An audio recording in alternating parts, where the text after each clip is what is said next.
साल 1969 Hindi film industry के मशहूर प्रोडक्शन हाउस महबूब स्टूडियोज की फिल्म अनजाना सफर की शूटिंग चल रही थी। सैकड़ों लोगों के बीच अभिनेता अगला सीन शूट करने के लिए तैयार थे। तभी डायरेक्टर राजा नवाते के एक्शन बोलते ही 32 साल के एक्टर विश्वजीत चटर्जी महज 15 साल की रेखा को अपनी बाहों में भर लेते हैं और जबरन किस करना शुरू कर देते हैं, जो देख रेखा की आंखों से आंसू बहने लगते हैं, क्योंकि उन्हें इस बारे में कुछ भी नहीं बताया गया था और ये रेखा की पहली बॉलीवुड फिल्म थी। मगर फिर भी ना तो डायरेक्टर ने कट बोला, ना ही कैमरा बंद हुआ। अगले 5 मिनट तक विश्वजीत रेखा की मर्जी के बिना उसे किस करते रहे और इस घटना से रेखा इतनी डर गई थी कि उनकी आंखों से आंसू रुकने का नाम नहीं ले रहे थे। रेखा की बायोग्राफी लिखने वाले पत्रकार यासिर उस्मान बताते हैं कि 15 साल की रेखा के साथ किसिंग सीन का आइडिया डायरेक्टर राजा नवाते का था। एक्टर विश्वजीत ने कहा कि राजा ने ही मुझसे कहा था कि मैं रेखा को सरप्राइज किस करूं।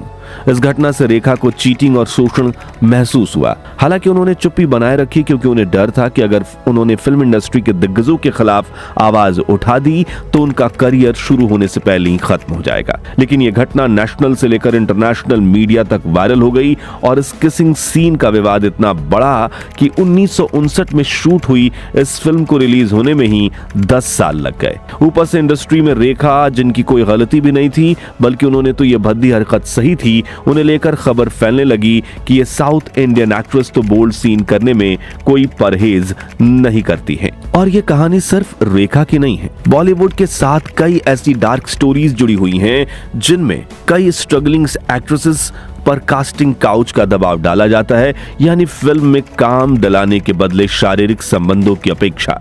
और जब कोई लड़की इसके खिलाफ आवाज उठाती है तो इंडस्ट्री उसे ही झूठा साबित करने की कोशिश में लग जाती है। आज हम आपको बॉलीवुड की कुछ ऐसी ही डार्क स्टोरीज बताएंगे जिन्हें सुनकर आपके रोंगटे खड़े हो जाएंगे। तो बने रहिएगा वीडियो के अंत तक। साल 2005 इंडिया टीवी पर सुहैब इलियासी का इंडियन मोस्ट वांटेड शो काफी सुर्खियों में आ चुका था, क्योंकि शो में सुहैब भारत के कई बड़े लोगों का नकाब उतारने के लिए स्टिंग ऑपरेशन करते थे। और ऐसा ही एक सीक्रेट ऑपरेशन किया गया बॉलीवुड के दिग्गज अभिनेता शक्ति कपूर पर, जिसमें एक अंडर कवर जर्नलिस्ट कैमरा और माइक पहनकर शक्ति कपूर से मिलने पहुंचती है, जहां वो शक्ति कपूर से कहती है कि वो बॉलीवुड में काम पाना चाहती है, क्या आप मेरी मदद कर सकते हैं। तभी शक्ति कपूर उस लड़की को साफ कहते हुए दिखते हैं कि मैं तुम्हें प्रोड्यूसर्स और डायरेक्टर से मिलवाऊंगा और तो और एक्टिंग और डांस में भी इंप्रूवमेंट करवाऊंगा, मगर इसके बदले तुम्हें मेरे साथ सोना होगा। और यही करना पड़ता है। लेकिन इससे भी ज्यादा हैरानी की बात वो नाम जो शक्ति कपूर ने लिए। उन्होंने कहा था कि ऐश्वर्या राय मिली सुभाष घई से, प्रीति जिंटा मिली यश जौहर से और दोनों को बड़ी फिल्मों में काम मिला। तभी उस रिपोर्टर ने शक्ति कपूर की डिमांड को सीधा ना कह दिया और शक्ति गुस्से में होटल रूम छोड़कर चले गए। लेकिन जब स्टिंग ऑपरेशन टीवी पर रिलीज हुआ तो पूरी इंडस्ट्री में बवाल मच गया। इंडस्ट्री में शक्ति कपूर को बैन करने की मांग उठी। प्रीति जिंटा ने भी शक्ति कपूर के खिलाफ गुस्से वाली स्टेटमेंट दी, उनकी बातों को झूठा कहा। फिर शक्ति कपूर ने मीडिया के सामने आकर कहा कि यह वीडियो एडिट किया गया है। साथ ही उन्होंने यह भी कहा कि उस लड़की ने उन्हें धमकी दी थी कि आप मुझसे मिलने नहीं आए तो मैं अपनी जान दे दूंगी। लेकिन इन सभी बातों का कोई सबूत नहीं मिला और धीरे धीरे बॉलीवुड ने शक्ति कपूर को फिल्मों से बैन कर दिया। 90 के दशक में बॉम्बे की फिल्म इंडस्ट्री में कास्टिंग काउच को लेकर कई किस्से सामने आए, जिसमें सबसे ज्यादा इल्जाम लगे थे निर्माता सुभाष घई पर। कहा जाता है कि सुभाष घई एक्ट्रेसेस को फिल्मों में काम देने के पहले अतरंगी शर्तें रखते थे। 2010 में रीना गोलन नाम के एक इजरायली मॉडल ने एक किताब लिखी, डियर मिस्टर बॉलीवुड, जिनमें उन्होंने भारत में बिताए अपने वक्त के बारे में लिखा और इसमें एक किस्सा ऐसा था जिसने पूरे देश को हिला दिया। रीना ने लिखा, सुभाष घई ने उनसे कहा कि मैं चाहता हूं कि तुम मुझ पर भरोसा करो और रोल के बदले रिश्ता मांगा। वहीं मी टू मूवमेंट के दौरान भी सुभाष घई पर कई गंभीर आरोप लगे। उन्होंने एक अभिनेत्री को ड्रिंक में कुछ मिलाकर उससे शारीरिक रूप से शोषित करने की कोशिश भी की। हालांकि इन आरोपों को घई ने हमेशा नकारा और कहा कि सब बेबुनियाद है।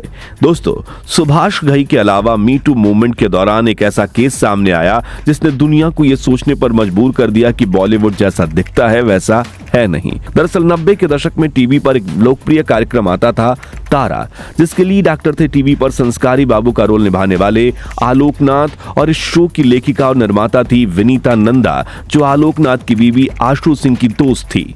इसलिए विनीता का आलोक के घर आना जाना लगा रहता था और उनके मुताबिक एक दिन आलोकनाथ की बीवी घर पर नहीं थी, तभी आलोक ने दोस्तों की एक पार्टी रखी जिसमें वो भी गईं। लेकिन वहां ड्रिंक करने के बाद उन्हें थोड़ा अजीब महसूस हुआ, मानो उनकी ड्रिंक में कुछ मिलाया गया। रात करीब 2 बजे विनीता पैदल ही पैदल अपने घर के लिए निकलने लगी। तभी पीछे पीछे आलोकनाथ गाड़ी लेकर पहुंचे और उन्होंने लिफ्ट दी उन्हें। विनीता का कहना है कि इसके बाद मेरे साथ क्या हुआ मुझे याद नहीं रहा, बस इतना याद है कि मेरे मुंह में और भी शराब डाली गई थी और जब सुबह जागी तो मुझे बहुत दर्द हो रहा था, मेरी इज्जत लूटी गई थी। आगे विनीता ने बताया कि मैंने इस घटना के बारे में अपने दोस्त को भी बताया, लेकिन सभी ने चुप रहने के लिए कहा। विनीता ने मीटू के दौरान सोशल मीडिया के जरिए अपनी स्टोरी बताई थी, जिसमें उन्होंने तारा शो की मुख्य अदाकारा नवनीत निशान का भी जिक्र किया था, जिसके पीछे आलोकनाथ पड़े हुए थे। और नवनीत ने एक बार आलोकनाथ को थप्पड़ जड़ दिया था क्योंकि वो उन्हें गलत तरीके से छू रहे थे, जिसके बाद नवनीत ने भी इस बात को कंफर्म किया। इनके अलावा एक्ट्रेस संध्या मृदुल ने भी आलोकनाथ पर शोषण का आरोप लगाया था। दोस्तों, बॉलीवुड में कास्टिंग काउच की कई घिनौनी सच्चाइयां सामने आईं, लेकिन ऐसी घटना सामने आने की शुरुआत हुई थी 2018 में शुरू हुई मीटू मूवमेंट से, जिसमें बॉलीवुड ने अपने साथ हुए शोषण को लेकर सबसे पहले बयान दिया था एक्ट्रेस तनुश्री दत्ता ने। उन्होंने जूम टीवी को दिए एक इंटरव्यू में बताया कि साल 2008 में फिल्म हॉर्न ओके प्लीज में एक आइटम सॉन्ग की शूटिंग के दौरान अभिनेता नाना पाटेकर लगातार उन पर नजदीक आने का दबाव बना रहे थे। तनुश्री ने डायरेक्टर और प्रोड्यूसर से शिकायत भी की कि नाना पाटेकर सेट पर उनसे दूर रहें क्योंकि ये गाना उनका सोलो नंबर था। लेकिन उल्टा हुआ, नाना पाटेकर ने एक नई डिमांड रख दी। उन्होंने कहा गाने में मेरा एक इंटीमेट स्टेप होना चाहिए, चाहे जरूरत हो या ना हो। तनुश्री ने बताया कि वो नाना के जबरदस्ती डांस स्टेप सिखाने और शरीर पर हाथ लगाने से बेहद अनकंफर्टेबल हो गईं। माहौल इतना घिनौना हो गया कि उन्होंने तुरंत शूट रोक दिया और अपनी वैनिटी वैन में जाकर खुद को 4 घंटे तक के लिए बंद कर लिया।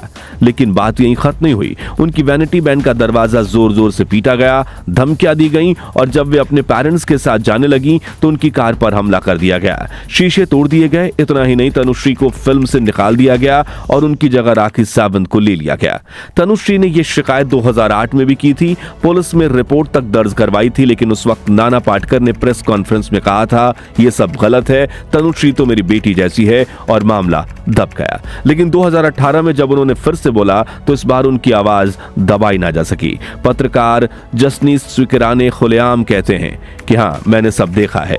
उन्होंने बताया कि सेट पर गुंडे बुलाए गए थे, वैनिटी वैन तोड़ने की कोशिश की गई थी और तब तनुश्री के पेरेंट्स आए, उनकी कार पर हमला किया गया था। वहीं पत्रकार वसीम अख्तर ने भी पुष्टि की थी कि सेट पर लोग आपस में धीमी आवाज में बात कर रहे थे। सर ने तो आज हद कर दी। यहीं से भारत में मीटू मूवमेंट की शुरुआत हुई थी, जिसके बाद एक के बाद एक घिनौने सच बाहर आते गए। इनमें सबसे बड़ा था डायरेक्टर साजिद खान का आरोप, जिन पर करीब 9 महिलाओं ने सेक्सुअल हरासमेंट का आरोप लगाया, जिसमें सबसे पहला आरोप था एक्ट्रेस सलोनी चोपड़ा का। वो बताती हैं कि साल 2011 में जब वो इंडिया लौटी थी तब उनके पास कोई गॉडफादर नहीं था। वो बस फिल्म मेकिंग सीखना चाहती थी और तभी उन्हें मौका मिला साजिद खान के साथ काम करने का। इंटरव्यू में उन्हें लगा होगा कि डायरेक्टर उनसे उनके काम, उनके टैलेंट और उनके अनुभव के बारे में पूछेंगे, लेकिन हुआ इसका उल्टा। साजिद खान ने इस इंटरव्यू में सलोनी से ऐसे भद्दे सवाल पूछे जिसका हम जिक्र तक नहीं कर सकते। सलोनी को लगा कि शायद ये टेस्ट है, कोई बाउंड्री चेक करने का तरीका, लेकिन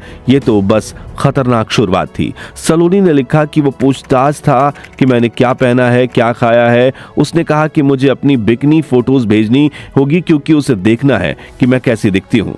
मुझे एक्ट्रेस बनना है तो ये सब करना होगा। 3 महीने तक उसने मुझे टोटली टॉर्चर किया और मैं हर रात रो रो कर सोती थी। वो कहता था कि मैं एक्ट्रेस बनने के लिए पर्याप्त सेक्सी नहीं हूं। वो कहता था कि अपने अंडर लेकर लॉन्च करेगा, बस मुझे तैयार रहना होगा। सलोनी के अनुसार एक रात लगातार साजिद खान उसे कॉल करते रहे और सलोनी ने झिझक कर ये पूछा कि आप क्या चाहते हैं। साजिद ने इसका जवाब दिया और गुस्से में गाली देकर फोन काट दिया। जूम चैनल को दिए इंटरव्यू में सलोनी ने बताया कि अगली बार जब मैं सेट पर शूटिंग के लिए गई तो उसने सभी हदें पार कर दी। उसने बहुत बुरी हरकत करने की कोशिश की, तभी सलोनी साजिद का लैपटॉप फेंक कर कमरे से बाहर आ गई। सलोनी की तरह एक्ट्रेस रेचल वाइट ने भी साजिद खान पर कई आरोप लगाए। टीवी इंटरव्यू और अपने ट्वीट में उन्होंने लिखा कि साजिद खान अपनी हमशक्ल फिल्म की कास्टिंग कर रहे थे। इसी दौरान रेचल वाइट को थर्ड लीड रोल के लिए ऑफर मिला।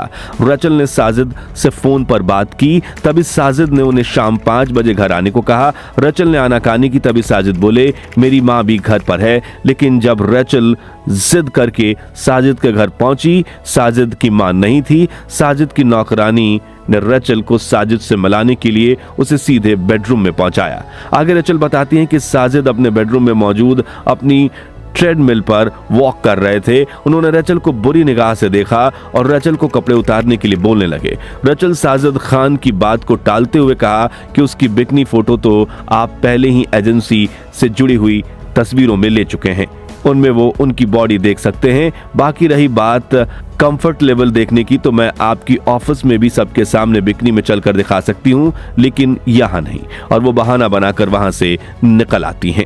दोस्तों, ये तो उन लोकप्रिय अदाकाराओं की कहानी थी जो उन्होंने खुलकर सोशल मीडिया पर लिखी, जो बाहर आई। लेकिन आप सोचिए कि ऐसी कई स्ट्रगलिंग एक्ट्रेस, छोटे गांव की लड़कियां जो शहर में संघर्ष करके हिंदी सिनेमा में अपनी पहचान बनाना चाहती हैं, ऐसे कितने घिनौने कास्टिंग काउच का शिकार हुई होंगी। लेकिन समाज के डर से लड़कियां आवाज नहीं उठा पाती, और जब उठाती हैं तो इसके बाद भी कुछ लोग कमेंट बॉक्स में आकर लिखते हैं, अरे पहले कहां थी, अब पब्लिसिटी के लिए बोल रही हो। और एक सच तो यही है कि ऐसे लोगों की वजह से ही लड़कियां अपने साथ हुए हैरेसमेंट पर मुंह नहीं खोलती।